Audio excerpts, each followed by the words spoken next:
رمضان رمضان رمضان رمضان بسم اللہ الرحمن الرحیم الحمدللہ وکفا وسلام علی عبادہ الذین اصطفیٰ اما بعد۔ آج 27ویں شب ہے، اس میں شب قدر کا زیادہ امکان ہے۔ اللہ رب العزت رمضان المبارک میں اپنے بندوں پر خاص توجہ فرماتے ہیں اور اللہ رب العزت کی خاص رحمتیں زمین والوں پر نازل ہوتی ہیں، اور بہانے بہانے سے رمضان المبارک میں اللہ رب العزت اپنے بندوں کی مغفرت فرماتے ہیں۔ حدیث میں آتا ہے کہ روزانہ افطار کے وقت اللہ تعالیٰ 10 لاکھ لوگوں کی مغفرت فرماتے ہیں، اور فرمائے کہ پھر جب رمضان کا آخری دن ہوتا ہے تو پورے رمضان میں جتنے لوگوں کی مغفرت ہوتی ہے اتنی تعداد میں اللہ مزید لوگوں کی مغفرت فرماتے ہیں۔ تو اللہ رب العزت کی رحمتوں کا سمندر موزن ہے اور اپنے جوبن پر ہے۔ اب ہم اس رحمت کے سمندر سے کتنے قطرے حاصل کر سکتے ہیں، اس سے کتنا فائدہ حاصل کر سکتے ہیں، یہ ہمارے اوپر ہے۔ اللہ رب العزت کی رحمت میں کوئی کمی نہیں ہے، ان کے کرم میں کوئی کمی نہیں ہے، ان کی مغفرت میں کوئی کمی نہیں ہے۔ بس کمی ہے تو ہماری طلب میں ہے، ہماری کوشش میں۔ تو بھائی آج 27ویں شب ہے، تو ہم سب کو اس کی کوشش کرنی چاہیے کہ اللہ رب العزت شب قدر میں جن لوگوں پر اپنی رحمتیں نازل فرماتے ہیں اور جن لوگوں کی مغفرت فرماتے ہیں، ہم بھی ان میں شامل ہو جائیں۔ ورنہ اگر یہ رات بھی گزر گئی اور ہم اس مغفرت سے محروم رہے، اللہ کی رحمتوں سے محروم رہے، تو پھر اس سے بڑھ کر کوئی محرومی نہیں ہے۔ حدیث میں آتا ہے کہ جو شخص رمضان مبارک میں بھی اللہ کی رحمتوں سے محروم رہ جائے تو اس سے بڑھ کر کون محروم ہو۔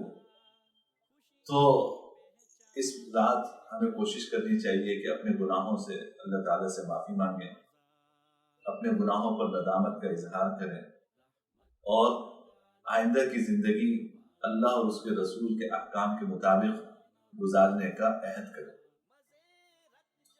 حدیث میں جناب نبی کریم صلی اللہ علیہ وسلم نے فرمایا کہ اللہ تعالیٰ شب قدر میں بے شمار لوگوں کی مغفرت فرماتے ہیں، لیکن کچھ بد نصیب ایسے ہیں کہ جن کی اللہ شب قدر میں بھی مغفرت نہیں فرماتے۔ تو بھائی ابھی وقت ہے، توبہ کا دروازہ اللہ نے ہمیشہ کھلا رکھا ہے۔ ابھی بھی وقت ہے کہ ہم اس پہ غور کریں کہ کہیں ہم ان بد نصیبوں میں تو شامل نہیں ہیں کہ جو شب قدر میں بھی اللہ کی رحمت سے محروم رہ جائیں گے اور مغفرت سے محروم رہ جائیں گے۔ اب اپنا محاسبہ کرنے کی ضرورت ہے۔ پہلا شخص جس کا حدیث میں ذکر آیا، شراب کا عادی۔ جو شخص شراب کا عادی ہو، اللہ رب العزت شب قدر میں اس کی مغفرت نہیں فرماتا۔ الحمدللہ مسلمان مجموعی لحاظ سے اس گناہ سے بچنے کی کوشش کرتے ہیں، لیکن اب یہ ناسور ہمارے معاشرے میں بڑھتا جا رہا ہے۔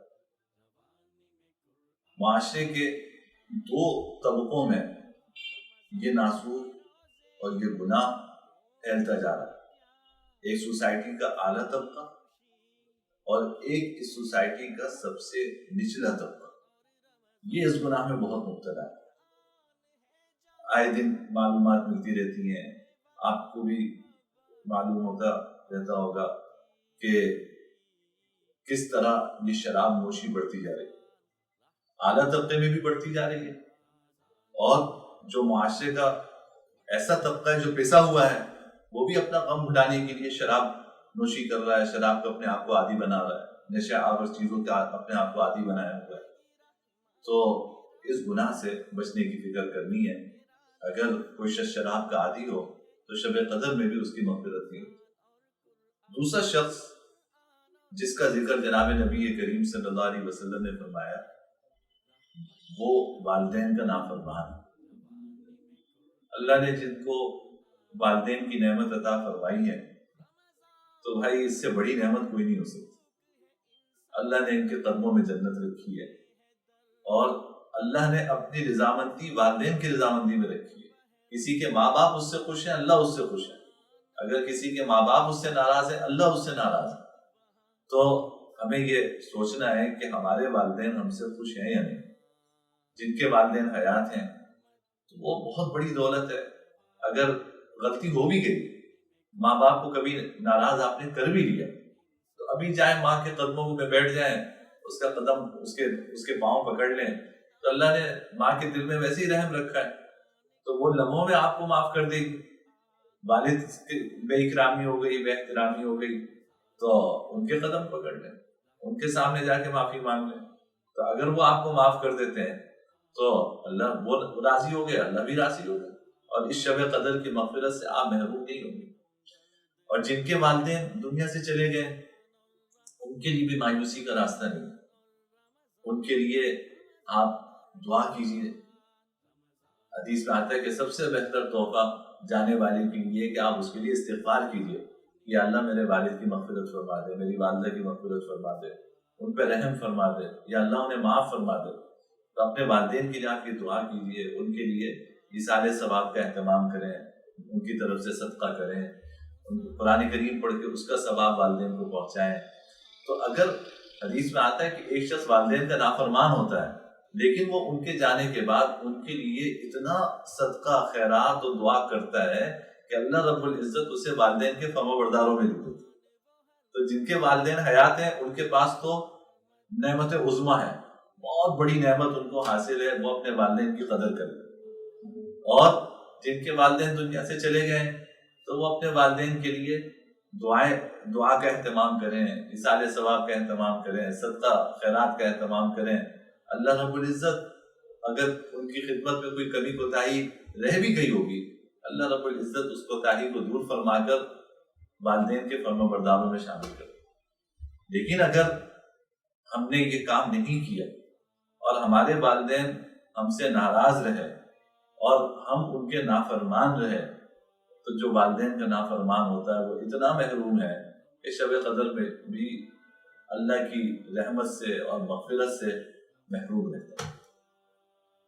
تیسرا شخص جس کے بارے میں حدیث میں آتا ہے کہ شب قدر میں اس کی مغفرت نہیں ہوتی، وہ قطع تعلق کرنے والا، رشتے ناطے توڑنے والا، رشتوں کا احترام نہ کرنے والا. دیکھیے خاندان میں چھوٹی موٹی باتیں ہر جگہ ہو جاتی ہیں، لیکن اس کا یہ مطلب نہیں ہے کہ اس کی بنیاد پر آپ اپنے رشتے ہی ختم کر دیں. بھائی کوئی بات ہو گئی، معاف کر دیجئے، درگزر کر دیجئے.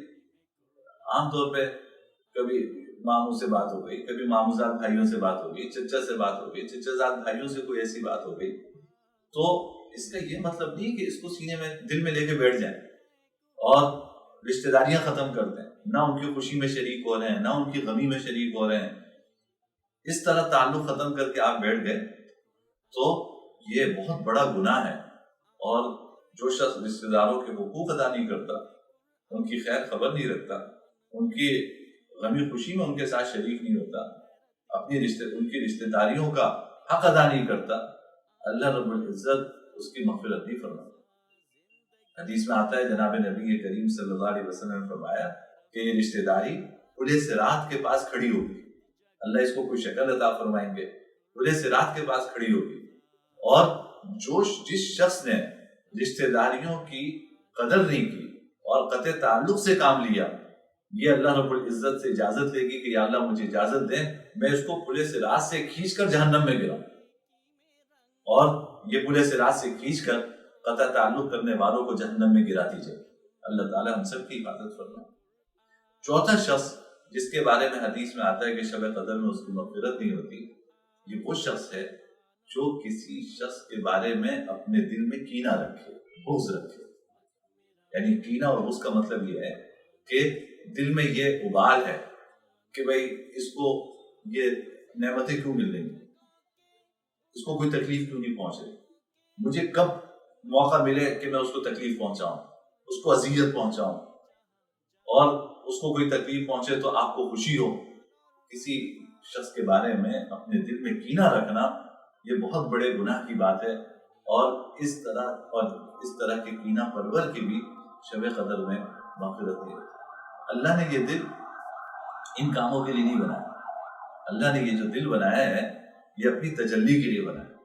اللہ رب العزت کی تجلی ایسے دل میں ہوتی ہے جو صاف ستھرا ہو, جو ان ساری چیزوں سے خالی ہو. جس دل میں یہ گندگیاں ہوں گی کہ ہر وقت بجائے اس کے کہ اللہ رب العزت کا تصور کریں, اللہ کی نعمتوں کا تصور کریں, اللہ تعالیٰ کی نعمتیں جو بارش کی طرح ہم پہ برس رہی ہیں, دل میں ان کا تصور ہو, اللہ کے تعلق کا تصور ہو, ان ساری چیزوں کے بجائے دل میں ہر وقت یہی پکڑا کہ فلاں کو یہ چیز کیوں مل رہی ہے, فلاں کو یہ نعمتیں کیوں مل رہی ہیں, میں ایسا کیا کروں کہ اس کو یہ نقصان پہنچاؤں, اس کو اذیت پہنچاؤں, اس کو تکلیف پہنچاؤں, اس کو کب کوئی تکلیف پہنچے گی تو مجھے خوشی ہوگی, میرا دل ٹھنڈا ہوگا. اللہ رب العزت نے یہ دل اس کام کے لیے نہیں بنایا. جس دل میں یہ گندگیاں ہوتی ہیں اللہ اس دل میں نہیں بستے, نہ اللہ کی یاد اس دل میں بستی. حدیث میں آتا ہے کہ جناب نبی کریم صلی اللہ علیہ وسلم ایک مرتبہ صحابہ کرام کی مجلس میں تھے, تو آپ نے صحابہ کرام سے فرمایا کہ ابھی ایک صاحب آنے والے ہیں, وہ جنتی ہیں, اللہ رب العزت نے ان کے لیے جنت کا فیصلہ کر دیا. تو تھوڑی دیر میں دیکھا کہ ایک صاحب وضو کر کے آ رہے ہیں, داڑھی سے پانی ٹپک رہا ہے, اور آ کے حضور کی مجلس میں بیٹھ گئے.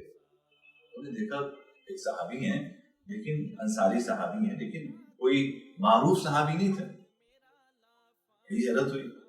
اگلے دن پھر مجلس میں ان کے آنے سے پہلے حضور نے فرمایا کہ ایک صاحب آ رہے ہیں اور وہ جنتی. پھر وہی ہے. تیسرے دن بھی یہی بات ہوئی. حضرت عبداللہ بن عمر بن عاص رضی اللہ تعالیٰ عنہ فرماتے ہیں کہ مجھے بڑا تجسس ہوا کہ یہ کیا عمل کرتے ہیں کہ اتنے سیدھے سادے سے عام آدمی ہیں اور حضور ان کے بارے میں جنت کی خوشخبری دنیا میں عطا فرما رہے.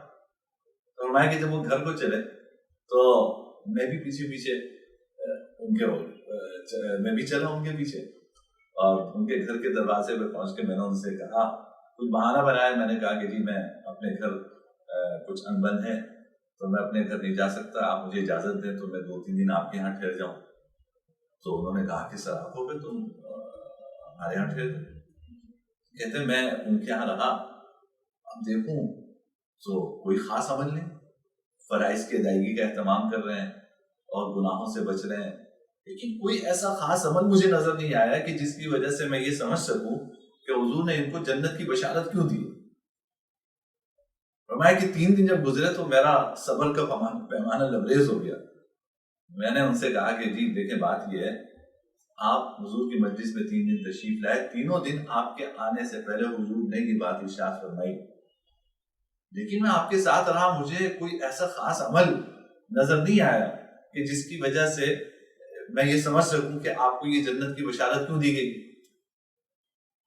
تو انہوں نے کہا بھائی میں تو سیدھا سادہ مسلمان ہوں, میں اللہ کے احکامات پہ چلنے کی کوشش کرتا ہوں, گناہوں سے اپنے آپ کو بچاتا ہوں, میں تو کوئی ایسا خاص عمل نہیں ہے. کہا کچھ تو ہوگا, آپ سوچئے. تو انہوں نے کہا کہ ہاں ایک بات ہے, وہ یہ کہ میرے دل میں کسی مسلمان کا کینہ نہیں ہے, کسی مسلمان کے بارے میں میرے دل میں بغض نہیں ہے, کسی کے بارے میں کوئی بدخواہی نہیں ہے. حضرت عبداللہ بن عمر بن عاص فرماتے ہیں اب مجھے سمجھ میں آیا کہ جناب نبی کریم صلی اللہ علیہ وسلم نے ان کو جنت کی بشارت کیوں عطا فرمائی. تو اپنا دل صاف رکھیں, کسی کے بارے میں کوئی دل میں چیز لے کے نہ بیٹھیں, اور ظاہر ہے جب آپ کا دل صاف ہوگا اچھے خیالات دل میں آئیں گے, اللہ رب العزت اپنی تجلی فرمائیں گے, اللہ رب العزت کی یاد آپ کے دل میں بسے گی, اللہ سے آپ کا تعلق بڑھے گا, آپ کو زندگی کا لطف محسوس ہوگا. جو آدمی ان سارے چکروں میں رہتا ہے اس کا دوسرے کا تو کچھ نقصان ہو یا نہ ہو, اس کی اپنی زندگی کا لطف ختم ہو جاتا ہے. اپنی فکر نہیں, اپنے بیوی بچوں کی فکر نہیں, دوسروں کے بارے میں جو ہے وہ آپ سوچ رہے ہیں, دوسرے کے بارے میں یہ سوچ رہے ہیں کہ اس کو یہ نقصان کب پہنچے گا, اس کو یہ نعمت کیوں ملی, اس کو یہ خوشی کیوں ملی, اس کے اوپر یہ غم کیوں نہیں آیا. تو اس کا تو کچھ نہیں ہوگا, اس کے ساتھ تو وہی ہوگا جو اس کے مقدر میں ہوگا. لیکن آپ اپنی زندگی جو ہے وہ گدری کر رہے ہیں اور اپنی زندگی جو ہے وہ آپ نے مشکل بنا دی. تو اس لیے کسی مسلمان کے بارے میں دل میں کینہ نہیں رکھنا چاہیے. تو میرے بھائی اللہ تعالی ہم سب کو شب قدر نصیب فرمائیں.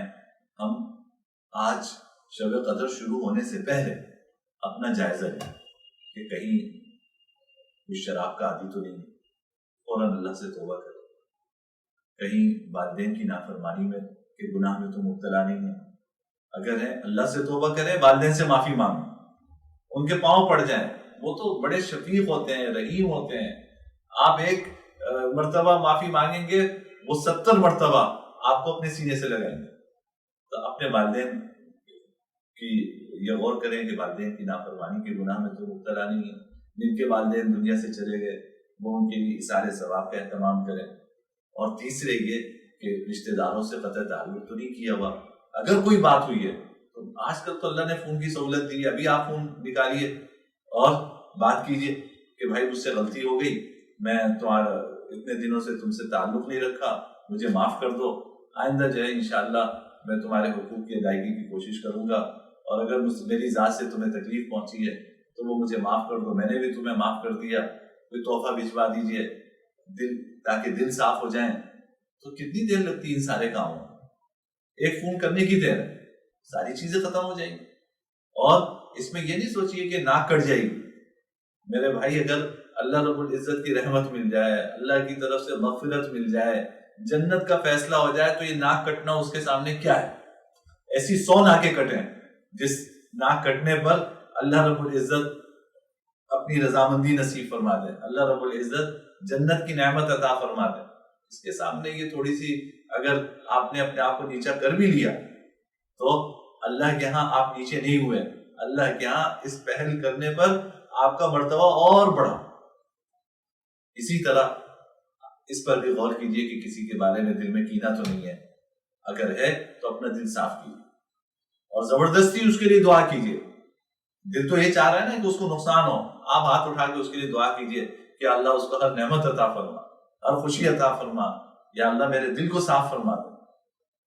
تو انشاءاللہ اس طرح کریں گے اور ان سارے گناہوں کے بارے میں غور و فکر کریں گے اور ان سے بچنے کا اہتمام کریں گے تو اللہ رب العزت یہ شب قدر کی نعمت ہمیں عطا فرمائیں گے اور ہم اس سے محروم نہیں رہیں گے۔ اللہ رب العزت مجھے بھی نصیب فرمائے، آپ کو بھی نصیب فرمائے۔ وآخر دعوانا الحمدللہ۔